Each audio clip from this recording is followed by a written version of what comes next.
ആരൊക്കെയത്? ഒരുക്കങ്ങളൊക്കെ ഉടവരെയായി. അമ്പലത്തിലായതുകൊണ്ട് ഞങ്ങൾക്ക് അധികം ഒരുക്കങ്ങളൊന്നും ഇല്ല. കുമാരൻ നായർ എവിടേക്ക് പുറപ്പെട്ടതാണെന്ന് തോന്നുന്നു. ഞാൻ ബൽഗാമിലേക്കാ. കേണൽ ചൗധരിയുടെ മകന്റെ കല്യാണം. ഞാൻ ചെല്ലണമെന്ന് നിർബന്ധമാണ് എഴുതിയിരിക്കുന്നു. എന്നിട്ട് എന്ന് വരും? ഞാനത് ബസ്മതിയോട് പറഞ്ഞുകൊണ്ടിരിക്കുകയായിരുന്നു.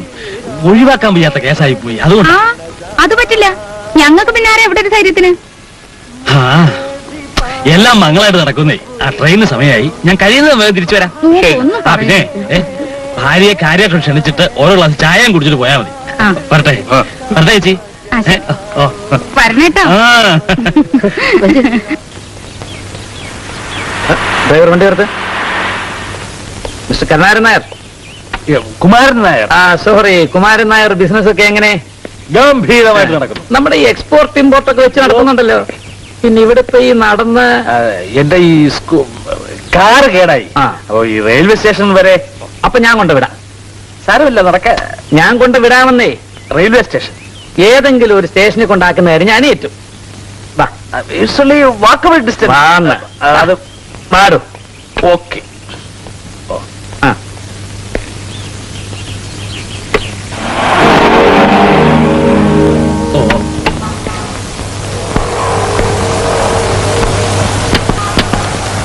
അല്ല, ഇത് പോലീസ് സ്റ്റേഷൻ അല്ലേ? കുഴപ്പമില്ലെന്നേ. എനിക്ക് പോകേണ്ടത് റെയിൽവേ സ്റ്റേഷനല്ല. അതെ, എന്റെ ഒരു ഫ്രണ്ടാ ഇവിടുത്തെ ഇൻസ്പെക്ടർ. വാ വന്നാട്ടെ. ടൈം കുഴപ്പമില്ലെന്ന്. സാർ, എനിക്ക് സമയമെടുത്തു. അതെ, സമയം അടുത്തുന്നേ. വാ ഇൻസ്പെക്ടർ, ഇതാ ഞാൻ പറഞ്ഞ ആള്, കുമാരൻ നായർ. പോലീസ് വേഷം, പട്ടാള വേഷം.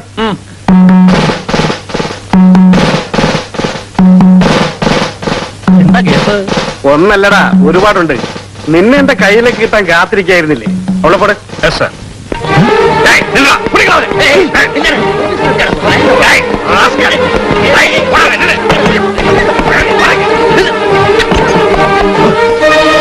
എടാ, നിന്നെ ഞാൻ എത്ര കാലം അന്വേഷിച്ച് നടക്കുന്നത് അറിയാമോ?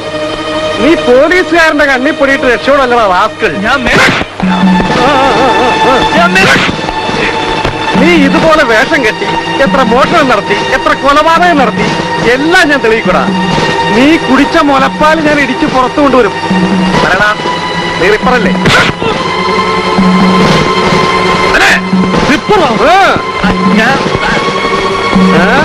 നിന്റെ മീശ കണ്ടാൽ അറിയാവടാ നീ റിപ്പറാണെന്ന്. ഇൻസ്പെക്ടർ, ഞാൻ ഇറങ്ങുന്നു. നിങ്ങൾക്ക് ഒരുപാട് കേസ് കളിക്കാൻ കാണുമല്ലോ.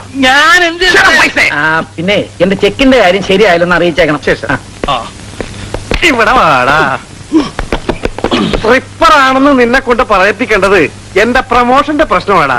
നിന്നെ കൊണ്ട് ഞാനത് പറയിപ്പിക്കും. പറയടാ, നീ റിപ്പറല്ല അല്ലേ? അല്ലടാ.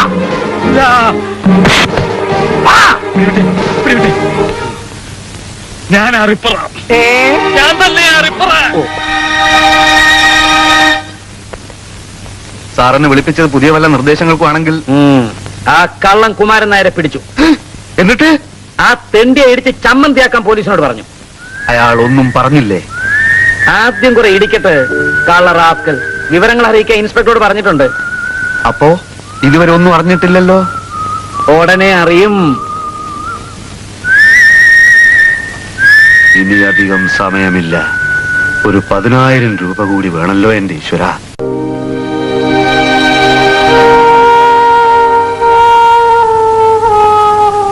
എന്താ വിഷയം? തീരെ പ്രതീക്ഷിച്ചതല്ല. എന്തു പറ്റി കുഞ്ഞെ? അച്ഛനും അമ്മയും കാലത്ത് ഇവിടെ എത്തുമെന്ന് ടെലഗ്രാം വന്നേക്കുന്നു. ഓ, അതിന് സന്തോഷിക്കല്ലേ വേണ്ടത്. ഇതിപ്പോ ഒരു രഹസ്യ കല്യാണം ആയി പോവോന്ന് ഞങ്ങൾക്കും പേടിയുണ്ടായിരുന്നേ. വിശ്വകുഞ്ഞിനെ ഞങ്ങൾ ചാക്കിട്ട് പിടിച്ചിരിക്കുകയാണെന്നൊക്കെയാ ഇവിടുത്തെ സംസാരം. പ്രശ്നം അതല്ല. അച്ഛനും അമ്മയ്ക്കും സുമിത്രയെ ഇഷ്ടമാണെന്നൊക്കെ ഞാൻ നുണ പറയുകയായിരുന്നു. ഈ വിവരം അറിഞ്ഞതു മുതൽ അരുത് അരുത് എന്നും പറഞ്ഞുകൊണ്ട് നിരവധി കത്തുകളും കമ്പികളും ഒക്കെ അവരിങ്ങോട്ട് അയച്ചതാ. പക്ഷേ ഞാൻ സുമിത്രയെ സ്നേഹിച്ചു പോയി, ഇഷ്ടപ്പെട്ടു പോയി. അപ്പോ അവര് വരുന്നത് കല്യാണം മുടക്കാനാണോ? നിങ്ങളുടെ നോക്കൊണ്ടൊന്നും പറയാതെ. മുടക്കാനൊന്നും വരികയല്ല. ലോകത്തിലെ ഒരു ശക്തിക്കും അങ്ങനെ വിശ്വനെ തടയാനൊന്നും പറ്റില്ല.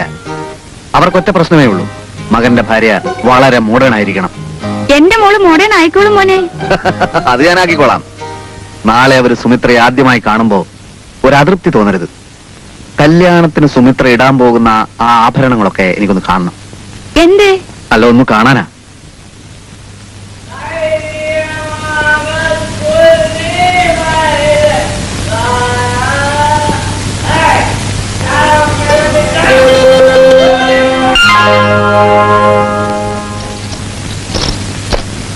ഓ മൈ ഗോഡ്, ഇതൊന്നും എന്റെ അമ്മയ്ക്ക് തീരെ ഇഷ്ടപ്പെടില്ല.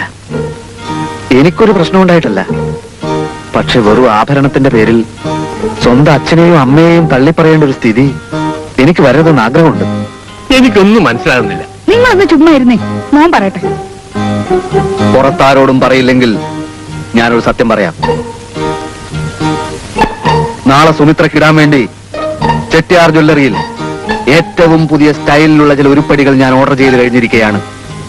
പക്ഷേ ആ കാശ് ഞാനാണ് മുടക്കിയതെന്ന് ഒരു മനുഷ്യജീവി പോലും അറിയരുത്. ഇല്ല ഇല്ല, അറിഞ്ഞാൽ നിങ്ങൾക്കാണ് അതിന്റെ മോശം. അതൊന്നും വേണ്ട കുഞ്ഞെ. കല്യാണം കഴിഞ്ഞതിന് ശേഷം എത്ര വേണമെങ്കിലും വാങ്ങിച്ചു കൊടുത്തു.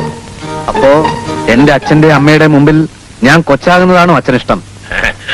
എന്നല്ല, അവൻ പറയട്ടെന്ന്. മോനിപ്പൊ എന്താ വേണ്ടേ? ആഭരണങ്ങൾ കൊണ്ടുവന്നോളൂ, സുമിത്ര ഇട്ടോളൂ. അപ്പോ ഈ ഓൾഡ് മോഡൽ ആഭരണങ്ങൾക്ക് പകരം ഞാൻ മോഡേൺ ഓർണമെന്റ്സ് കൊണ്ടുവരാം. അതും ഇതും മാച്ച് ചെയ്യണമല്ലോ. ആയിക്കോട്ടെ. എന്റെ സ്റ്റാറ്റസിന്റെ പ്രശ്നമാണേ. ചെട്ടിയാർ ജ്വല്ലറിക്കാർ കട മൂടാതെ എന്നെ കാത്തിരിക്കുകയാണ്. അപ്പോ എല്ലാ ആഭരണങ്ങളും, അതും ഇതും മറ്റതും എല്ലാം ഞാൻ രാത്രി തന്നെ കൊണ്ടുവരാം. ഓക്കെ?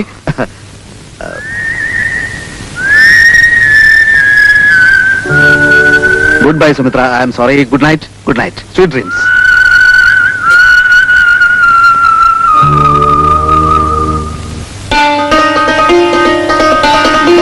അല്ല, സൗമ്യ കൊണ്ടുവന്നില്ലേ ചേച്ചി? അയ്യോ, അവക്ക് ഇന്ന് ഗവൺമെന്റ് പരീക്ഷയാ. ഇന്ന് ഒരു ദിവസം പോകേണ്ടിയിരുന്നില്ല. രാമൻകുട്ടിയൊന്നും വന്നിട്ടില്ലേ? അമ്പലത്തിൽ ഒരാൾ നേരത്തെ പോണം. ഞാൻ പോകുമെന്നെ. ആയിട്ടില്ല, ഞാൻ പറയാം. 10നും 10:30 ഇടയ്ക്കല്ലേ മുഹൂർത്തം? 10:30 വരെ രാഹുല. അതിന് ശേഷമാവും. ഓഹോ, ചെറുക്കന്റെ ആൾക്കാരൊക്കെ വരുന്നുണ്ട്. ഏതായാലും തമിഴ്നാട് ആയതുകൊണ്ട് കരയോക്കാരുടെ നിരകലില്ല.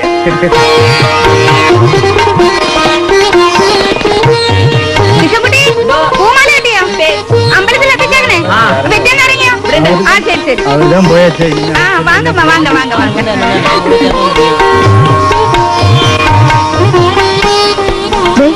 വിഷുവിന്റെ കയ്യിൽ നിന്ന് മാലയും മലയത്തിഞ്ഞ് വാങ്ങിച്ചേ. സമയായി. ആ ശരിയാ. അമ്പലത്തിൽ പോണം. മുക്കയും മാലയും ഒക്കെ അവിടെ കൊണ്ടുവരാൻ ഏർപ്പാട്. ചേട്ടാ അതിനെ കുറിച്ച് ഒട്ടും വിഷമിക്കേണ്ട, ഞാൻ പോയിക്കോളാം.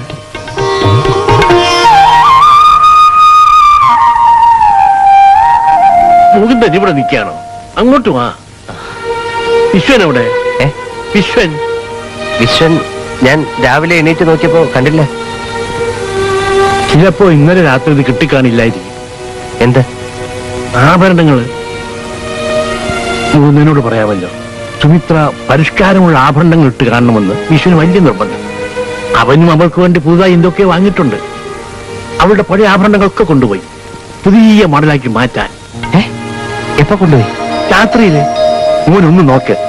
ചിലപ്പോ അവന്റെ പെട്ടിയിലോ മറ്റോ വെച്ചിട്ടുണ്ടാവും. സമയമായി, അതുകൊണ്ടാ. ഞാൻ നോക്കാം.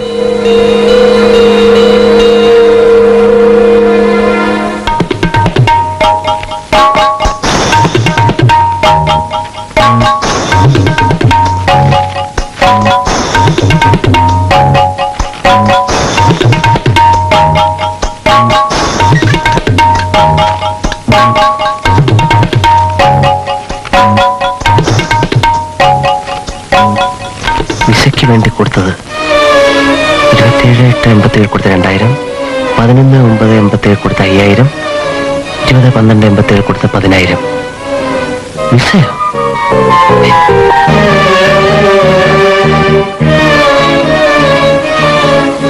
പ്രിയ വിശ്വേട്ടാ, കത്തയക്കാത്തത് എന്ത്? എന്നെയും കൊച്ചിനെ മറന്നോ?